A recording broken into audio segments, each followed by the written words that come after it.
Hello students, कैसे हो आप सब। स्टूडेंट्स, हमने लास्ट वीडियो लेक्चर में एक टॉपिक स्टार्ट किया था, स्टेरिलाइजेशन। हमने स्टेरिलाइजेशन की कुछ बेसिक्स टर्म और डेफिनेशन क्लियर आउट की थी। स्टेरिलाइजेशन से रिलेटेड कुछ और टर्म भी थी, वो भी हमने उस वीडियो लेक्चर में क्लियर आउट की थी। तो ये स्टेरिलाइजेशन टॉपिक का पार्ट सेकंड है। इस वीडियो लेक्चर में हम मेथड्स ऑफ स्टेरिलाइजेशन चेकआउट करने वाले हैं।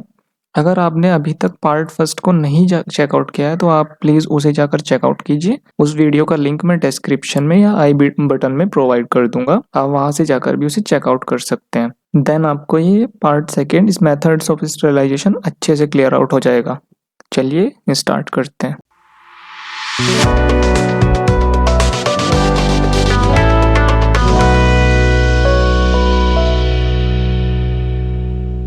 स्टेरिलाइजेशन प्रोसेस के हमारे पास मेनली दो मेथड होते हैं, तो उन दो मेथड को चलिए हम देख लेते हैं। सबसे पहला मेथड होता है physical method, then second one है केमिकल मेथड। फिजिकल मेथड में भी हमारे पास कई तरीके के मेथड आ जाते हैं, जैसे नेचुरल मेथड। नेचुरल मेथड में क्या हो गया, जैसे सनलाइट। अब सनलाइट भी एक तरह से यूवी रेज होती है ना सनलाइट में, तो वो भी स्टेरिलाइजेशन का वर्क करती है। हमारी लाइफ में बहुत ज्यादा इंपॉर्टेंट होती है सनलाइट भी, नेचुरल मेथड ऑफ स्टेरिलाइजेशन। अभी हम सिर्फ इसका ओवरव्यू देख रहे हैं, ये हम आगे एक एक पॉइंट इसका डिस्कस करेंगे और डिटेल में पढ़ने वाले हैं। ठीक है गाइस, तो चलिए नेक्स्ट है हमारे पास हीट मेथड। तो हीट में भी हमारे पास कई तरीके के मेथड आ जाते हैं, जैसे dry heat and moist heat. Dry heat में हमारे पास आ गया रेड हीट।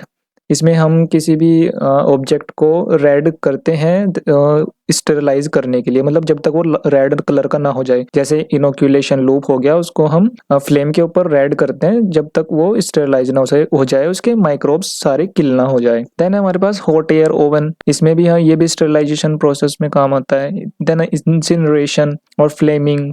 देन हमारे पास आता है moist heat method. Moist heat में तीन तरीके के मेथड होते हैं। बिलो 100 डिग्री, इसे हम पास्चुराइजेशन भी बोलते हैं। देन आ गया हमारे पास एट 100 डिग्री सेल्सियस, इसे हम बॉइलिंग बोलते हैं। और अबव 100 डिग्री सेल्सियस में आ जाता है हमारे पास ऑटोक्लेविंग। देन नेक्स्ट है हमारे पास रेडिएशन मेथड। रेडिएशन भी दो तरीके के होते हैं, ionising and non ionising. Then हमारे पास एक लास्ट मेथड आ गया फिजिकल मेथड का, फिल्ट्रेशन। फिल्ट्रेशन में हमारे पास आ जाता है एस्बेस्टोस, ये एक फिल्टर पेपर की तरह वर्क करता है। देन मेम्ब्रेन, देन हमारे पास आ गया सिंटर्ड ग्लास। तो ये सारे हमारे हो गए फिजिकल मेथड ऑफ स्टेरिलाइजेशन। अब हम केमिकल मेथड देख लेते हैं। केमिकल मेथड में हमारे पास सबसे पहले आ जाता है liquid method, then gaseous method.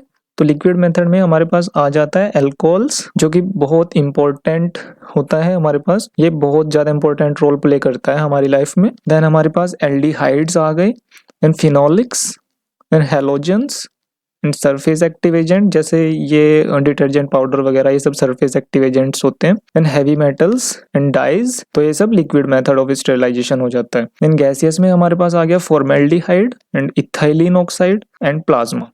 तो अब हम इसका आगे एक एक पॉइंट को हम डिस्कस करने वाले हैं डिटेल में कि कौन सा मेथड कैसे वर्क करता है। तो चलिए अब अपनी नेक्स्ट स्लाइड पर चलते हैं। हमारे पास सबसे पहले आ जाता है फिजिकल मेथड ऑफ स्टेरिलाइजेशन। इसमें सबसे पहला मेथड है नेचुरल मेथड। नेचुरल मेथड में सनलाइट आ जाती है। इसमें sunlight has an active germicidal effect due to presence of UV rays. Sunlight में हमारे पास यूवी रेज प्रेजेंट होती हैं, तो ये जर्मिसाइड का वर्क करती है और ये बहुत ज्यादा इफेक्टिव होती है। ये मोस्टली लेक्स को स्टेरिलाइज करने में, वाटर टैंक्स को स्टेरिलाइज करने में, या हमारे जो क्लॉथ हो गए वो धूप में सुखाते हैं हम, तो वो सब स्टेरिलाइजेशन प्रोसेस में ही आता है। माइक्रोब्स का किल होना, क्योंकि यूवी रेज माइक्रोब्स को किल करने में बहुत ज्यादा हेल्पफुल होती है। तो हमारे पास नेक्स्ट टॉपिक आता है heat. Heat method. Heat method क्या होता है? Heat is mostly used in the method of sterilisation, moreover it is highly effective on most reliable process. Heat method में हमारे पास दो तरीके के मेथड आ जाते हैं, dry heat and moist heat. तो ये बहुत ज्यादा इफेक्टिव होते हैं स्टेरिलाइजेशन प्रोसेस में। ड्राई हीट हमारे पास आ गया इसमें, तो dry heat induce the denaturation of protein. ये ड्राई हीट डीनेचर करता है प्रोटीन का, ऑक्सीडेटिव डैमेज करता है and toxic effect due to high level of electrolytes. इसमें बहुत ज्यादा हाई लेवल होता है इलेक्ट्रोलाइट्स का, तो ये टॉक्सिक इफेक्ट होता है माइक्रोब्स के लिए। Then dry heat can also damage the DNA of microbe. तो जो ड्राई हीट होती है वो डीएनए में म्यूटेशन क्रिएट कर देती है जिससे कि माइक्रोब्स किल हो जाते हैं। नेक्स्ट है हमारे पास रेड हीट। ये ड्राई हीट का ही सब हेडिंग है रेड हीट। तो रेड हीट बोले तो red heat sterilisation process is of instant sterilisation by holding the instrument in a Bunsen flame. मतलब फ्लेम में हमारे पास कोई ऑब्जेक्ट है तो हम उसे फ्लेम के ऊपर रेड करते हैं जब तक कि उसमें माइक्रोब्स किल ना हो जाए या वो तब तक रेड कलर का ना हो जाए। जैसे रेड करना किसी ऑब्जेक्ट को, जैसे आपने देखा होगा मोस्टली लैब में कि इनोक्यूलेशन लूप होता है, उसे हम फ्लेम के ऊपर रेड करते हैं, वो बहुत ज्यादा रेड हो जाता है तो इसका मतलब उसमें सारे माइक्रोब्स किल हो गए हैं। तो ये होता है red heat method. This process ensure effective sterilisation, however it is only limited to substance that can endure heat until redness in flame. मतलब इसकी कुछ डिसएडवांटेजेस भी हैं, और मतलब जैसे कि जो हीट सेंसिटिव ऑब्जेक्ट है हम उनमें यूज नहीं कर सकते रेड हीट, क्योंकि अगर हम सपोज कीजिए हमने रबर को हमें स्टेरिलाइज करना है, अगर हम उसमें करेंगे तो रबर तो ऑलरेडी वैसे ही पिघल जाएगी। तो इसलिए उसके लिए हमारे पास अलग मेथड्स हैं, जैसे केमिकल मेथड्स हो गया या फिर गैसियस मेथड हो गया, तो हम उनको उन तरीके से स्टेरिलाइज करते हैं। तो ये हमारे पास हो गया रेड हीट मेथड।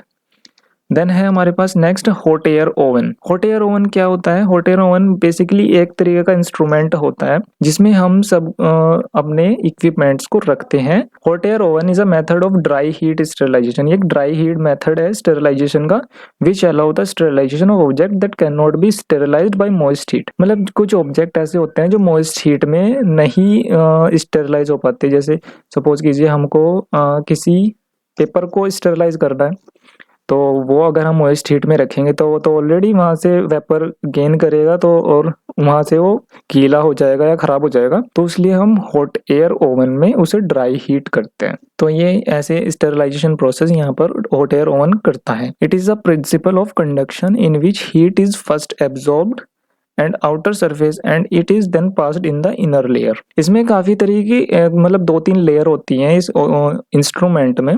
ये जो हॉट एयर ओवन होता है तो इसमें बहुत ही हाई प्रेशर से और बहुत ही हाई टेम्परेचर की एयर पास होती है, देन वो स्टेरिलाइज माइक्रोब्स को किल करने का काम करती है। इसमें देखिए यहाँ पर लिखा है स्टेरिलाइज मटेरियल आर 170 डिग्री, मतलब 170 डिग्री सेल्सियस पर 30 मिनट तक इसमें रखा जाता है, और 160 डिग्री पर 60 मिनट के लिए इसमें रखा जाता है कुछ भी इक्विपमेंट, या फिर 150 डिग्री सेल्सियस फॉर 150 मिनट। तो इसमें अलग अलग टाइमिंग होता है अलग अलग टेम्परेचर का, जिससे कि ये स्टेरिलाइजेशन करने में हेल्प करता है। तो ऐसा हमारे पास ये इंस्ट्रूमेंट होता है हॉट एयर ओवन। तो चलिए अब हम अपनी नेक्स्ट देख लेते हैं। हमारे पास नेक्स्ट टॉपिक क्या है? Incineration. Incineration is a process of sterilization along with the significant reduction in the volume of waste। मतलब जो हॉस्पिटल्स का वेस्ट होता है या कुछ भी उसको डिकम्पोज करने के लिए वो हम इंसिनरेशन प्रोसेस का यूज़ करते हैं। इसमें हम यहाँ पर देखिए, यहाँ पर हम इसमें जो भी वेस्ट होता है वो हम यहाँ पर डालते हैं। वो जब तक ऐश ना बन जाए, मतलब राख ना बन जाए, तब तक हम उसको इस प्रोसेस को करते हैं। तो उससे सब कुछ स्टेरिलाइजेशन हो जाता है। और इस जो ये इंस्ट्रूमेंट है इसको मतलब जो ये डिवाइस है, इस डिवाइस को हम बोलते हैं इंसिनरेटर। ठीक है गाइज, तो चलिए अब हम नेक्स्ट टॉपिक की तरफ चलते हैं। देन हमारे पास ड्राई हीट का हमारे पास लास्ट टॉपिक है फ्लेमिंग। फ्लेमिंग में क्या आता है? फ्लेमिंग में जैसे हमारे पास कुछ टेस्ट ट्यूब हो गई या हम कुछ भी मतलब पोरिंग वगैरह कुछ भी कर रहे हैं, उसमें हमें जो उसका माउथ होता है सरफेस, आउटर सरफेस, उसको हल्की हल्की सी फ्लेम प्रोवाइड करते हैं, जिससे कि ये जैसे यहाँ पर ये इसके नेक पे और माउथ पे फ्लेम प्रोवाइड कर रहा है हल्की हल्की सी, जिससे कि ये स्टेरिलाइज हो जाए और जो माइक्रोब्स है इसके यहाँ पर नेक पर या माउथ पर वो किल हो जाए। तो ये होता है flaming process. Students next slide में है हमारे पास moist heat method. Moist heat बोले तो इसमें माइक्रो ऑर्गेनिज्म का डीनेचुरेशन हो जाता है, कोगुलेशन ऑफ प्रोटीन होता है। ये हमारे पास एक इंस्ट्रूमेंट है, इसे हम बोलते हैं ऑटोक्लेव। तो ऑटोक्लेव बोले तो इसमें हम ऑब्जेक्ट को या इक्विपमेंट को रखते हैं, तो ये इसमें वाटर वगैरह बॉईल होता है नीचे, तो हम स्टीम वगैरह के थ्रू इसमें स्टेरिलाइजेशन प्रोसेस कंप्लीट होता है। मॉइस्ट हीट में हमारे पास आता है सबसे पहला टॉपिक है at temperature below 100 degree Celsius. इस प्रोसेस को हम पास्चुराइजेशन भी बोलते हैं। ये देखिए, the sterilisation technique employed at the temperature below 100 degree involve pasteurisation. ये हम मेनली दूध वगैरह को स्टेरलाइज करने में करते हैं, जो कि नॉन स्पोरिक माइक्रोब्स होते हैं। आई मीन जो माइक्रोब्स 100 डिग्री सेल्सियस से कम टेम्परेचर में किल हो जाते हैं। आई मीन उस प्रोसेस को पास्चुराइजेशन बोलते हैं। और जो माइक्रोब्स उसमें किल हो जाते हैं 100 डिग्री सेल्सियस से कम टेम्परेचर में, तो हम उन्हें किल करने के लिए इस प्रोसेस का यूज करते हैं बिलो 100 डिग्री सेल्सियस। ये देखिए यहाँ पर लिख भी रहा है the milk to the temperature of 63 degree Celsius for 30 minute. The holder method मतलब इसमें 30 मिनट के लिए रखा जाता है जो मिल्क होता है 63 डिग्री सेल्सियस पर, और 73 डिग्री सेल्सियस पर 20 सेकेंड के लिए हमें इसे रखा जाता है। इस मेथड को जो 73 डिग्री सेल्सियस वाला है इसे हम फ्लैश मेथड भी बोलते हैं। नेक्स्ट है हमारे पास at temperature of 100 degree Celsius, इसे हम बॉइलिंग मेथड भी बोलते हैं। इसमें वाटर को बॉईल किया जाता है, जो डिस्टिल वाटर होता है उसे 30 to 40 मिनट तक हम बॉईल करते हैं। देन जो माइक्रोब्स होते हैं हमारे लैब इक्विपमेंट्स को हम जब हम बॉईल करेंगे तो उसमें वो किल हो जाते हैं। मतलब ये काफी ज्यादा वो तो नहीं है कि ये बहुत ही इफेक्टिव प्रोसेस है, नहीं। जो मतलब सपोज कीजिए बहुत सारे माइक्रोब ऐसे होते हैं जो अबव 100 डिग्री एक्सट्रीमोफिलिक होते हैं बहुत सारे, तो जो अबव 100 डिग्री भी टेम्परेचर पर सर्वाइव करते हैं। तो ऐसे माइक्रोब तो किल नहीं होंगे, बट जो कुछ ऐसे माइक्रोब्स भी तो होते हैं जो बिलो 100 डिग्री जो 100 डिग्री टेम्परेचर पर किल हो जाते हैं। तो हम ऐसे माइक्रोब्स के लिए बॉइलिंग प्रोसेस का यूज करते हैं। नेक्स्ट है हमारे पास अबव 100 डिग्री सेल्सियस, इसे हम ऑटोक्लेविंग मेथड भी बोलते हैं। देखिए इस मेथड में हम moist heat sterilisation above 100 degree involves sterilisation by steam under pressure. मतलब हम इसमें स्टीम प्रोवाइड करते हैं जो अंडर प्रेशर होती है। जैसे अगर हम किसी चीज का प्रेशर इंक्रीज करेंगे तो उसका बॉइलिंग टेम्परेचर भी तो इंक्रीज होगा। तो ऐसे ही इस प्रोसेस में होता है। ये हमारे पास ऑटोक्लेविंग है, ये ऑटोक्लेव है। इसके अंदर वाटर बॉईल होता है और हम इसमें प्रेशर बढ़ाते हैं 121 डिग्री सेल्सियस पर, जो 15 psi प्रेशर पर होता है। ये इंपॉर्टेंट लाइन है, ये एग्जाम में क्वेश्चन आ जाता है। तो इसे आप अच्छे से याद करना, ये जो लाइन है 121 डिग्री सेल्सियस वाली। तो इसमें हम स्टीम अंडर प्रेशर प्रोवाइड करते हैं जो हाई पेनिट्रेटिंग पावर की होती है। When its steam comes in a contact of the surface, it kill the microbes। तो माइक्रोब्स किल करने में ये बहुत ज़्यादा इफेक्टिव है। इसे हम बहुत ज़्यादा यूज करते हैं क्योंकि ये मोस्टली सभी माइक्रोब्स को किल कर देता है, इवन बैक्टीरियल स्पोर्स को भी। नेक्स्ट मेथड हमारे पास आ जाता है radiation method. Radiation is a process of exposing surface and object to different kind of radiation. मतलब हम डिफरेंट काइंड ऑफ रेडिएशन से हम किसी भी सरफेस पर उन्हें जब डालेंगे तो पेनिट्रेट करेंगे, कुछ आयनाइज करेंगी। कुछ आयनाइजिंग रेडिएशन होती हैं या कुछ नॉन आयनाइजिंग रेडिएशन होती हैं, तो वो माइक्रोब्स को किल कर देती हैं। तो ये होता है रेडिएशन मेथड। तो मेनली इसमें इलेक्ट्रोमैग्नेटिक रेडिएशन या यूवी लाइट, तो ये जो आप देख रही हैं ये रेडिएशन से ही इसमें किल होता है, ये गामा रेज है। तो चलिए अब हम रेडिएशन को डिटेल में देखते हैं। रेडिएशन में हमारे पास सबसे पहले आ जाता है आयनाइजिंग रेडिएशन। आयनाइजिंग में हम एक्सरे एंड गामा रेज का कॉमनली यूज करते हैं। इसमें these are highly energy radiation which cause ionisation of various substances along with water. The ionization result in the formation of large number of toxic O2 or metabolites like hydroxyl radial and superoxide ion and H2O2 through ionizing of water. These metabolites are highly oxidizing agent and kill microorganism। ये जो हम इसमें provide करते हैं ये large number of toxic होती है जो O2 metabolites like hydroxyl radical and superoxide ion, ये वाटर के थ्रू हम इसमें आयोनाइज करते हैं। This metabolite are highly oxidising agent, ये बहुत ज्यादा हाईली ऑक्सीडाइजिंग होते हैं एजेंट और ये माइक्रो ऑर्गेनिज्म को किल कर देते हैं। तो ये हमारे पास ये गामा रेज हो गई। एंड ये देखिए हम इसमें अपनी सिरिंज वगैरह इसमें रखते हैं। Radiation sterilisation is generally expose to item जो dried state which include surgical instrument. मतलब इससे हम गामा रेज से सर्जिकल इंस्ट्रूमेंट को और जो कुछ प्लास्टिक्स के होते हैं, मतलब अगर हम उन्हें मॉइस्ट हीट या ड्राई हीट में करेंगे तो पिघल जाएंगे ना, तो हम रेडिएशन के थ्रू उन्हें स्टेरिलाइज करते हैं, जैसे प्लास्टिक की सिरिंज हो गई। नेक्स्ट है हमारे पास नॉन आयनाइजिंग। इसमें हम यूवी रेज को बहुत ज्यादा यूज करते हैं और जो 2600 एंगस्ट्रॉम पर बहुत ज्यादा इफेक्टिव होती है, बैक्टीरिसाइडल होती है 2600 एंगस्ट्रॉम पर। तो non ionising wave have a very little penetration power,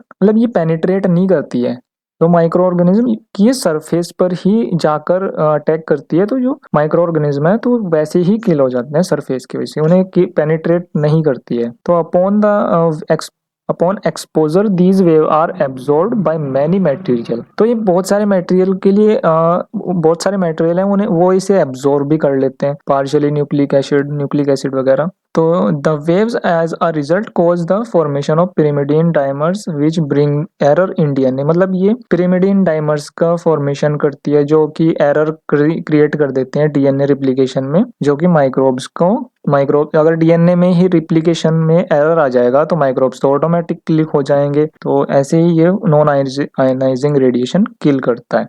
it is however applied in the sterilisation of air for the surface sterilisation of aseptic working area. जैसे हम लेमिनार एयर फ्लो में work करते हैं तो वहाँ पर हमें एसेप्टिक एरिया चाहिए होता है, तो उसमें हमें यूवी रेज बहुत ज़्यादा हेल्प करती हैं और ये बहुत ज़्यादा इफेक्टिव भी होती है वहाँ पर माइक्रो ऑर्गेनिज्म को किल करने के लिए। अगर हमें पूरे रूम को ही स्टेरिलाइज करना होता है तो यूवी रेज बहुत ज़्यादा इफेक्टिव होती हैं इसको माइक्रो ऑर्गेनिज्म को किल करने के लिए। नेक्स्ट है हमारे पास फिल्ट्रेशन मेथड। फिल्ट्रेशन मेथड में हम जैसे फिल्टर पेपर्स का यूज करते हैं ऐसे ही ये फिल्ट्रेशन मेथड होता है। इसमें हम सर्टेन टाइप के फिल्टर यूज करते हैं, मेम्ब्रेन फिल्टर और asbestos filter, centred glass filter etcetera etcetera. बहुत सारे फिल्टर ऐसे हम यूज करते हैं जिनमें माइक्रोब्स को मतलब माइक्रोब्स छन जाते हैं उनमें, और अगर हम उन्हें चाहें तो हम उनको स्टडी भी कर सकते हैं। बट ये इतना ज्यादा इफेक्टिव मेथड नहीं है क्योंकि इसमें बिल्कुल 100% श्योरिटी नहीं होती कि वो स्टेरिलाइज हो गया या नहीं हुआ। तो चलिए अब हम देख लेते हैं ये स्टेरिलाइजेशन प्रोसेस है, मतलब मेथड है। नेक्स्ट हम इसके एक एक पॉइंट को चलो अब डिस्कस कर लेते हैं। फिर सबसे पहला मेथड आता है हमारे पास एस्बेस्टोस मेथड। इसमें these filter are made up of chrysotile type of asbestos. इसमें जो फिल्टर्स बने होते हैं क्राइसोटाइल टाइप के होते हैं asbestos, chemically composed of magnesium silicate.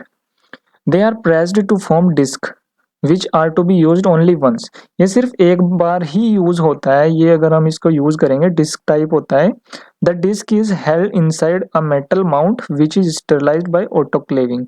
Asbestos filter paper is also known as Seitz filter, इसे हम सिट्ज फिल्टर भी बोलते हैं।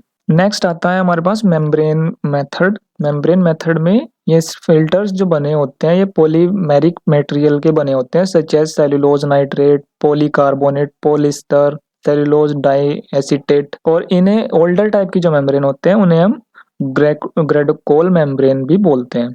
और इनका जो डायमीटर होता है एवरेज डायमीटर ग्रेडोकोल मेम्ब्रेन का वो 3 to 10 माइक्रोमीटर होता है। The membrane filter are made up of two ways. The capillary pore membrane have pore produced by radiation while labyrinthine pore membrane are produced by the forced evaporation of solvent from cellulose and esters। मतलब ये देखिए इसका diagram है, यहाँ पर हम ऐसे membrane filter ये लगा हुआ है, इसे हम ऐसे यूज करते हैं, नेट लाइक स्ट्रक्चर होता है इसका। तो ऐसे ये मेम्ब्रेन इसके पॉलीमेरिक मटेरियल का ये बना होता है। ठीक है गाइस, तो ये भी ओनली वंस ही यूज होता है। नेक्स्ट स्लाइड पर आता है हमारे पास सिंटर्ड ग्लास मेथड। इसमें हम this method are finely ground glass that are fused sufficiently to make small particle adhere. मतलब ये जो मेम्ब्रेन फिल्टर होता है उससे भी इसका डायमीटर बहुत ज्यादा कम होता है उसके कंपैरिजन में। इसमें 1 to 1.5 माइक्रोमीटर इसका डायमीटर होता है और इसे हम रनिंग वाटर में भी वॉश कर सकते हैं, इसे हम दोबारा भी यूज कर सकते हैं in reverse direction and clean with warm concentrated H2SO4 and sterilised by autoclaving. तो इसे हम क्लीन कर सकते हैं वार्म कंसंट्रेटेड H2SO4 से एंड स्टेरिलाइज इसे हम कर सकते हैं ऑटोक्लेविंग मेथड को। जो मेम्ब्रेन फिल्टर था उसे भी हम ऑटोक्लेव से स्टेरिलाइज कर सकते हैं। और वो जो फिल्ट्रेशन मेथड में वो जो एस्बेस्टोस फिल्टर था उसे हम सिर्फ ओनली एक बार ही यूज कर सकते हैं। तो ये सिंटर्ड गिलास हमारे पास लास्ट टॉपिक था। तो हमारे पास ये फिजिकल मेथड ऑफ स्टेरिलाइजेशन यहाँ पर कंप्लीट हो जाता है। नेक्स्ट है हमारे पास केमिकल मेथड ऑफ स्टेरिलाइजेशन। उस केमिकल मेथड ऑफ स्टेरिलाइजेशन को हम नेक्स्ट वीडियो लेक्चर में कवर अप करेंगे, अदरवाइज वीडियो बहुत ज्यादा लेंथी हो जाएगी। तो that's it for today guys, have a good day ahead and stay tuned. Thank you.